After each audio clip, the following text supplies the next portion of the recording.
Welcome back. I've always wanted to do that. I don't know if that's a good intro.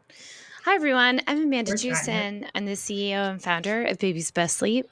I'm here today with my bestie, Rusty, Liza Ramnarine, not Liza. Liza, welcome. Thank you. Hello, hello. Hello, hello. We just talked about how there was like a hella storm like 5 seconds ago and we weren't sure. It's funny. My daughter was like, "Uh-oh, you might not get to record your podcast with Auntie Liza." Because the power was flickering and it was scary. Yeah, same. So yeah, if anything, if we have to take a pause, that is Mm. why. If you hear a sudden scream, we're not being murdered. It It's is the the weather. perfect summer storm. Yeah. Just rolled in. Totally. In May. Okay, so I wanted to talk about this because things come to me in seasons of information where like everyone will have a question about like early mornings, and everyone has a question about night feedings, and everyone has a question about XYZ, right? So, um, I'm okay, just we're writing down my back. thoughts about separation anxiety. Okay, I'm recording, but we can edit that part out. Okay. Sorry. Okay, sorry, I pressed it without telling you. That's my fault. Okay, sorry. We had to pause for a moment because someone was at my door. Welcome to Stratford, Ontario. Anyway, um yeah, so I have seasons of information where people ask me, questions about early mornings, or all of a sudden everyone's asking about night feedings, or all of a sudden everyone's asking about, in this case, separation anxiety. And often how it comes up for parents on a call or we're chatting is, there's a real problem with sleep because my child has separation anxiety. And it's often kind of given this like diagnosis status by the parent. And I kind of want to talk about it a little bit. But before we jump in, I kind of want to like have like a real life conversation about how you experienced it, Lisa, or like what is your understanding of it? Hmm. Well, the idea that only children would have separation anxiety is interesting, right? Like I look at Yeah. myself as a person who has separation anxiety all the time. Like I have separation anxiety from my home, because I really love my home and I really love my bed when I travel. It's like, so our ideas of what it truly is not always measured, right? Like it's not Mhm. always Mhm. exactly um That's a good point that we like.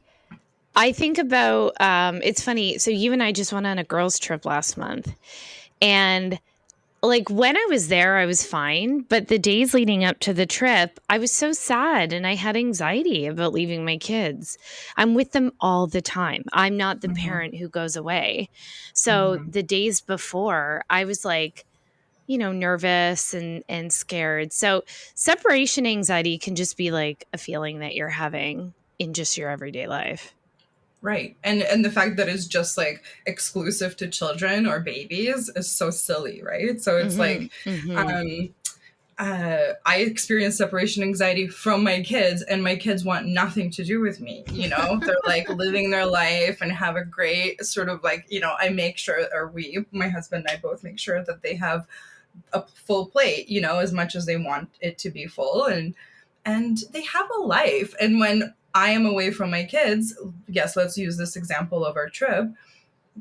It was more difficult for me, really. Like neither one of, or not neither, none of my three children cried for me while I was Mhm. away. They really didn't, and I cried for them. Like, Mhm. was it Mhm. after a couple of glasses of wine? Sure. Okay. Yes.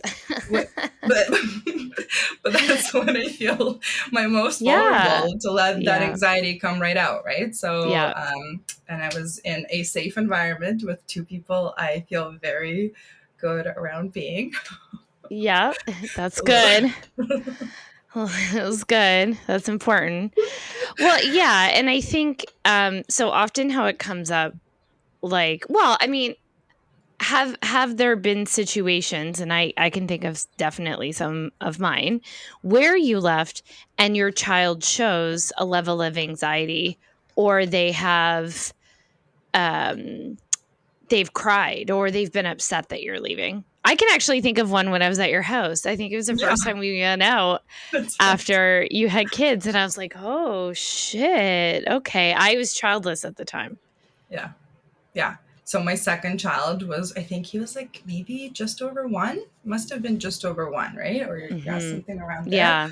And you and I, as we do once a year at least, take a girls' trip. And, Mm-hmm. that was one of them. Was that the inaugural? I feel like that might have been the I don't even think OG it was trip a we girls' trip. did. I think we were just It, going out for dinner.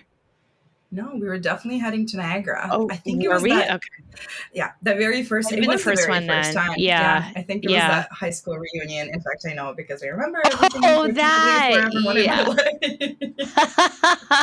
That's right. I So remember that yes, now. Yeah. and I think that you sort of started to sense that like that feeling of like, oh, mom is leaving, like, and you sort of like as the bystander in my family, you were watching all of this go down, and nothing thrilled me more than leaving for the night. I believe we went shopping for clothing first, and then Mm-hmm. we drove to Mm-hmm. Niagara, just like the old times. Yep. And my kid, who my husband has such a good relationship, but obviously like we would hope, with my kids, like in that they don't really react when I leave, but he did Mm-hmm. that one time. It was so interesting. And now I gave nothing to him in that Mm-hmm. moment, because I mean, maybe because I know that as soon as I leave he will be fine, and I think he was starting preschool at the same time. But Yep. the idea that I would pause to validate my kids' anxiety about something that is so obvious, right? That's like, Mm-hmm. mom is walking out the door. I just don't Mm-hmm. want my mom to leave, right? And Mm-hmm. so Mm-hmm. to give it more life than that in that moment felt Mm-hmm. like I was going to be doing Mm-hmm. more harm to him than a Mm-hmm. service. I actually that's a really good segue, because I feel like, so the reason why I wanted to talk about it this week is, going back to talking with clients, they will sometimes say like, oh, I don't really want to do any sleep work because they already have separation anxiety. And so if I am not with them, or if I'm not assisting them, this will make things worse. And or we sort of label kids as having this like diagnosis, or almost like a condition, where it's like, oh, this is something that we have to cure, or it's unusual for most kids, and my kids have it so much worse than everyone else. um and why I wanted to do this episode is kind of to dispel that myth, right? That every child experiences separation anxiety.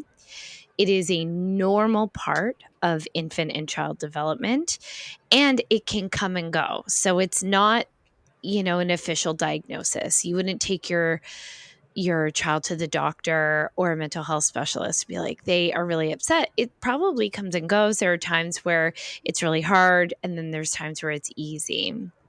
And so I really wanted to talk. I really, number one, want to normalize the fact that it is totally appropriate for your child to show those feelings when you have a separation. In fact, So it probably is a marker to look for if they're not showing that, right? So right, yeah, yeah, yeah. yeah. Well, actually, when I'm going to butcher this slightly, so I suggest reading this book on your own, or whoever's listening. I'm going to do I have it? I do. I'm going to show it on the screen, but this is Strange Situation by Bethany Saltman, which is one of my favorite books on attachment. And they actually, in the early days when they're studying attachment with children and their caregiver, they look to see how the child responds when the caregiver leaves. And generally, a healthy sign of attachment is that the child would cry for the caregiver. Or sometimes they wouldn't cry, but when the child returns, or sorry, when the caregiver returns, the Hmm. child would cry because they feel safe to have those emotions with the parent. Right. So, in a lot of ways, those big reactions are really healthy. Like they're exactly what you want. Your child feels safe showing that they're worried about you not coming back. And for the first time, for some of you listening to the podcast, generally between, I want to say, like 6 to 9 months is when a baby's really starting to understand that a parent can leave and they may not come back. So what's the best thing that we can do to help that? Well, number one, we honor those feelings even in babies. So we talk about honoring feelings a lot with toddlers who might have more language acquisition. But in actuality, it's totally cool to talk to your baby. And I did. Like, I had advice Yes. to do that. Did you talk to your babies? Uh, Like I people? I talk nonstop all day long, every day. We are talkers. Yeah. So I mean, everybody's like, your child is so verbal. I'm like, they don't Yep. ever experience a quiet moment if they're around their mother.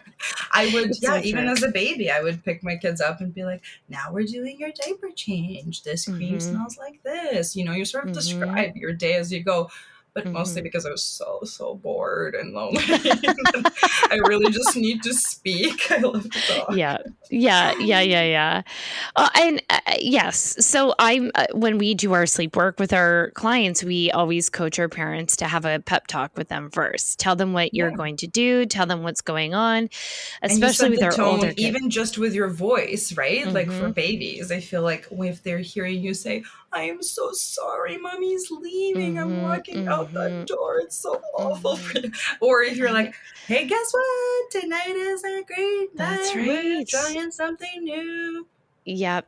Oh, Yeah. I mean, and that's what it really comes down to. So I always talk about this in terms of that mental health component, that children are co-regulating with their caregiver at all times. Mhm. So there's nothing that we can hide from them.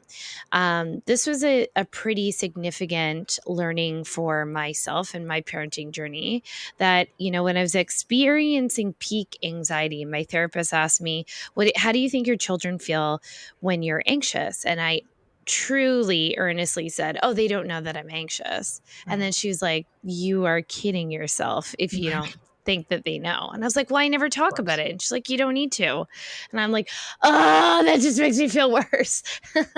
But and we can talk about that at another time. But But that's the um, first step to making it better. That's the thing, right? I yeah, mean, well, you should feel something when you It, realize it, that. well, that's right. And then it was a huge motivator for me to get better. But it also, what I learned in the meantime while I was getting better, was to repeat the mantra, I'm doing the best I can. And it did shift the energy. So for anyone hearing that today and is like, that's me, I feel like bad about this, then that can be something that you just kind of hold in your pocket while you're seeking better supports. Yeah. Anyway, so when we are responding, so let's talk about what separation anxiety might look like first. So it usually looks like crying when a parent leaves the room. It could be kind of sudden, out of nowhere. So parents will often say, out of nowhere, they just started crying when I left the room. They didn't even real or care before. And it's like, yeah, their little brains have figured out that when you leave, you might not come back, and it might come on just one day. It might come on pretty suddenly. It Mhm. could be like clingy in new situations, especially around new people. It could be, for some of you, bringing your child to daycare and leaving. It could be, usually it looks when children are a bit older. It looks like your kid saying, Mommy, Daddy, I want you to sit with me.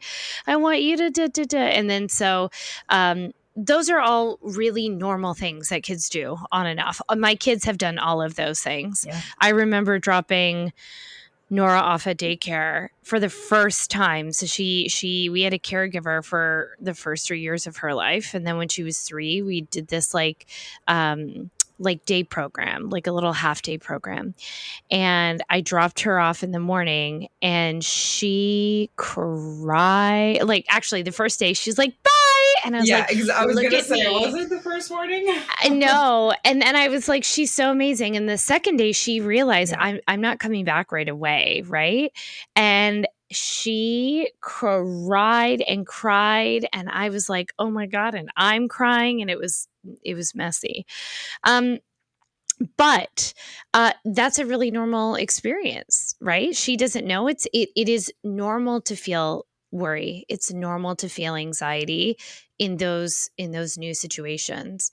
Actually, I last night I had a group of women over in my community. So I Mhm. had my friend that I know really well, and then her cousin and a friend that she worked with. So like two of the people my daughter didn't really know that well.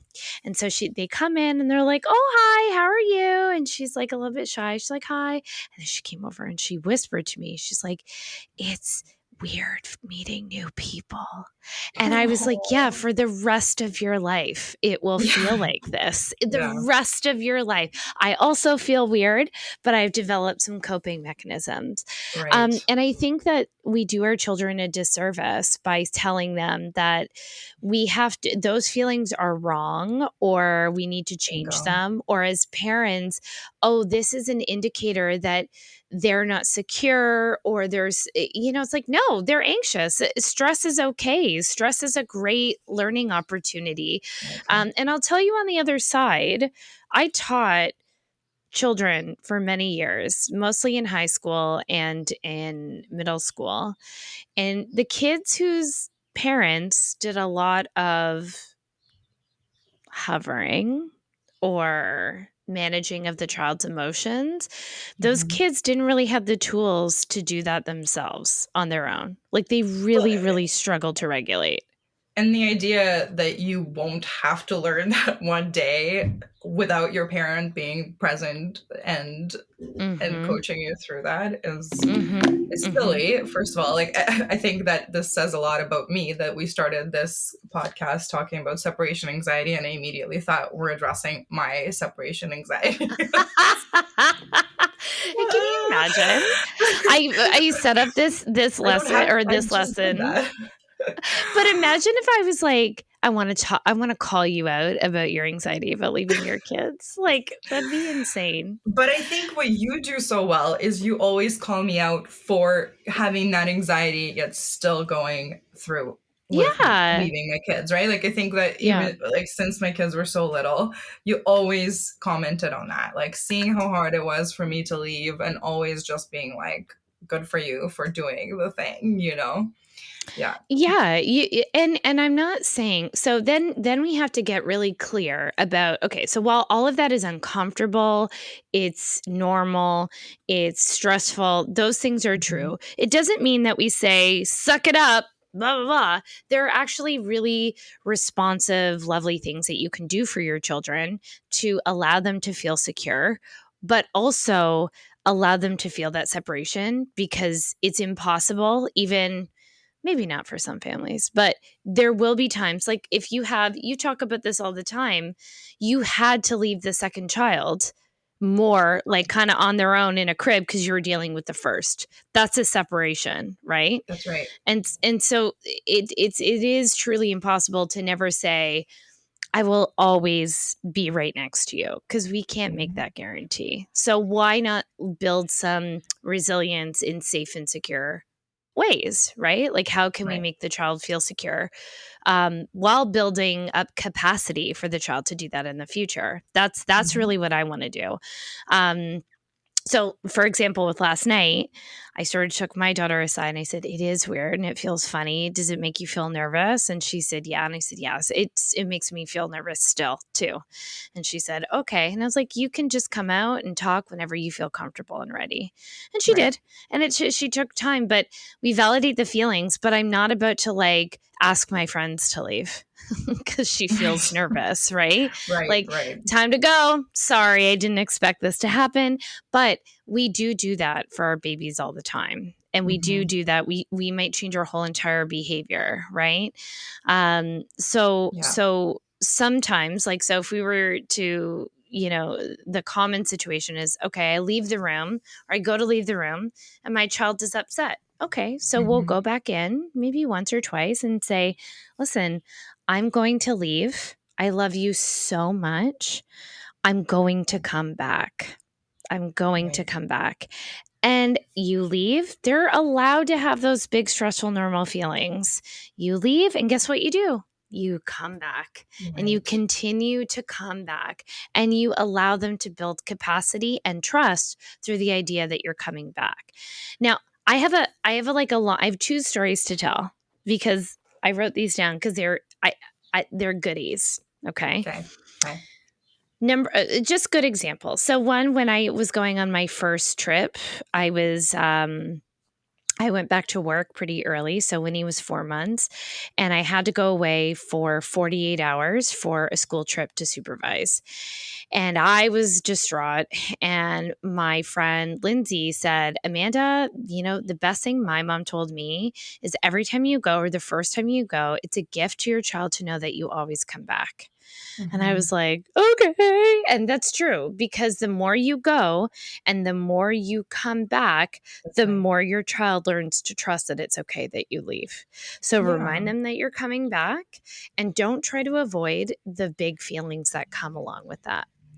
Because then I think back to, oh, how old was I? I think I must have been 13 or 14.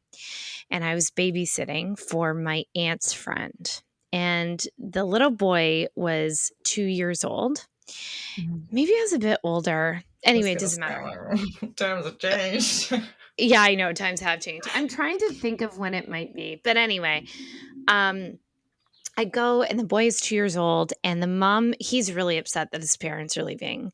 And the Mhm. mom just said, I'm just going outside. I'll be right back. And she didn't come back. And that boy stayed up crying in my arms for the entire night until the mom came back. 4 hours nonstop, unrelenting. And he was just like, when is she coming back? When is she coming back? She's not back. She says she's coming back.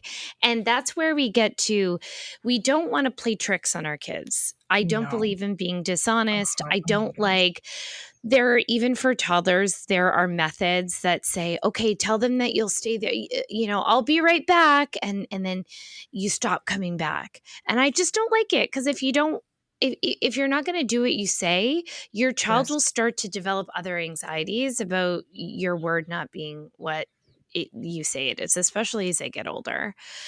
And I S- notice a lot of people who are, I find like, we're so into telling our kids the truth, right? It's like, oh, we have mhm, to be honest. But then like mhm. in these kind of situations, you tend to just say the thing that's just the easiest thing to throw out there, right? So like Yeah, I have to yeah, be so careful, even reminding my caretakers, like the people who take care of my kids and my mom, grandparents, no, just tell them the reality. No, we're not going yeah, to be doing that, or you're not going to be yeah, right back. You will be back in one day. yeah, yeah, That is a much exactly. healthier expectation than I'm just going right and I'm just going to be in the car or something. Yeah. And because what we're always trying to avoid when we do that, and I understand why people do that. I totally get it because we're trying to avoid the big reaction that comes after. And I think once we as parents learn to be comfortable with our child's discomfort about Mhm. normal things, everything changes for you. Everything. It changes for the child. We have less anxiety when we're presented with that.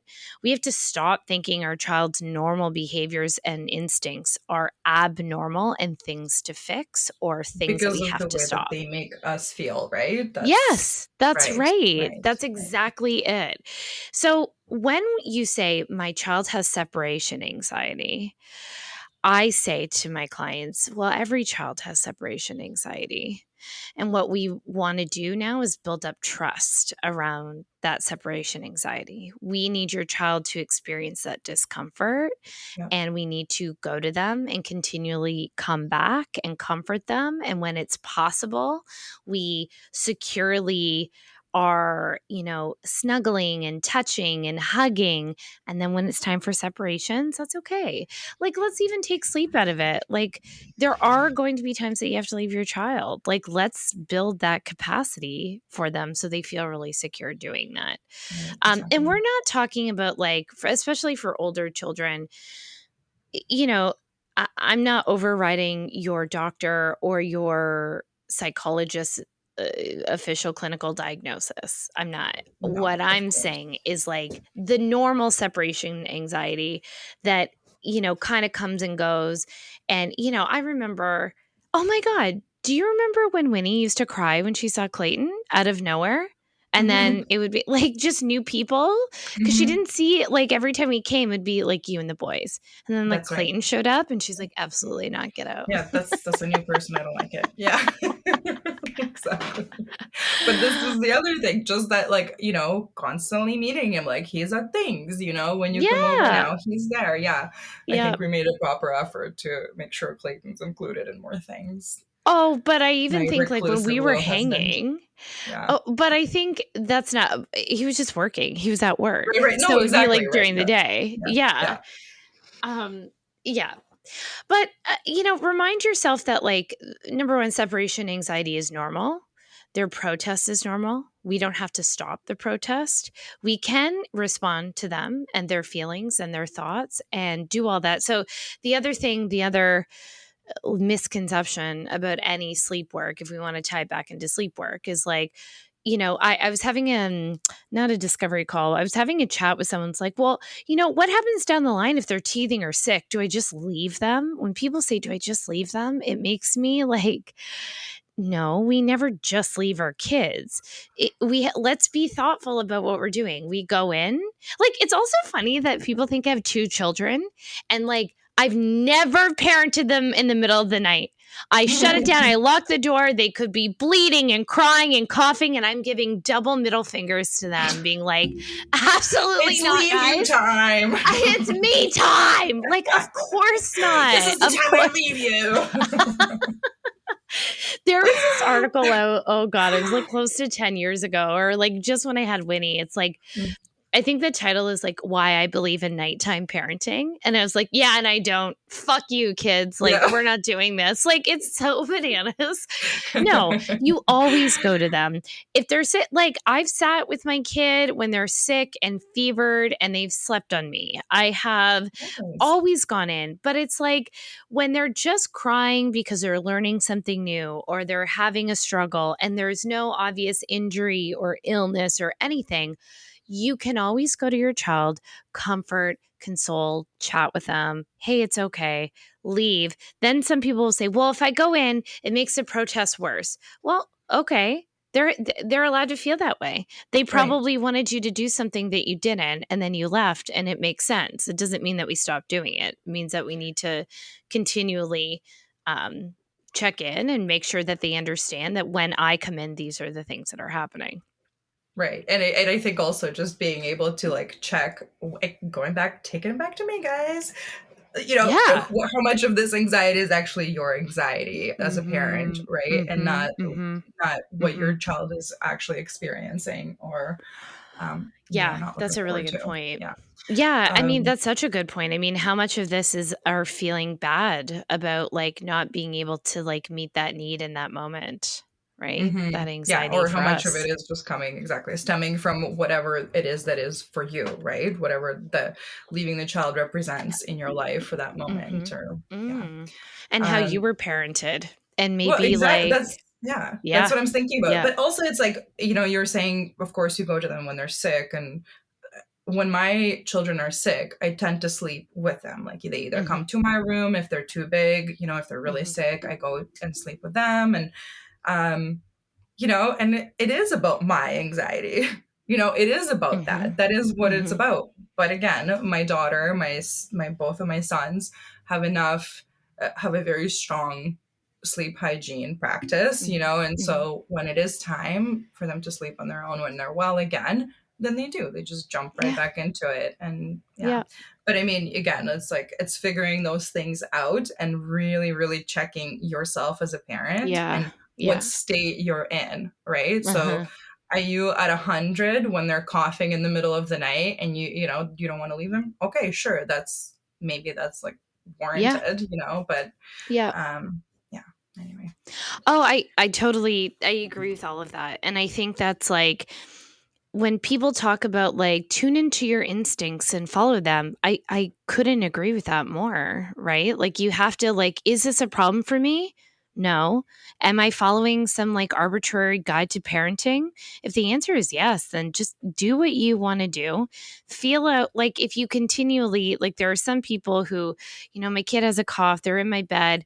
Then when they're not in bed, they're constantly crying. Well, then maybe we can figure out another way. Maybe you go to their room the next time or something, right? Like, we figure out a Mhm. way that we can avoid that protest next time or that confusion. But I think you have to follow your instincts in those moments, and any sort of behaviors that are introduced, we can switch it up again after. Yeah. Yeah. Well, Lisa, we're at 30 minutes and 19 seconds. That's a good nap. We're getting there. Yeah. um a few things I kind of want to shout out before we go. Yeah. Number one, we have an amazing team of consultants, including myself, that would love to assist you. Um, so you The can book best team. We literally love the best. I those. know, I'm We so really, really, and biased. we're so lucky. They're so good. Everyone is such a star, and I love them deeply. So you can book them at babiesbestsleep.com. I have a blog there that, if you like reading things instead of listening, you can go there. You can watch this on YouTube. You can find me on Instagram at babiesbestsleep or on TikTok. And if you're listening to this and you think, hell, I want to do this, I want to help people sleep, I run a certification program twice a year. And the next one is coming up in September. And it's actually filling up, which is bananas because I'm not even promoting it right now. So if you want to do that and you're really keen and you listen to this podcast every week, you can head over to babiesbestsleep.com and find out more about the certification program. Any Yeah. last words from you, Lisa? Do the thing that you want to do, mama. Like, I know this is Yes. supposed to be about Yes. the separation anxiety for kids, but I Yeah. really do take it on myself. I feel like the biggest anxiety person in my house is me. I And I feel don't want like to you're give it like, to my I've done a kids. lot of processing in advance of this episode about mom separation anxiety. And we're like, it's about babies. And you're like, I'm still going to say my So piece. that, yeah. I do love All to make it about right. me. Oh, I love it. I love it. Let's do it. All right. Thanks, everyone. We will see you next week on the Slumber Party Podcast. Bye. Bye.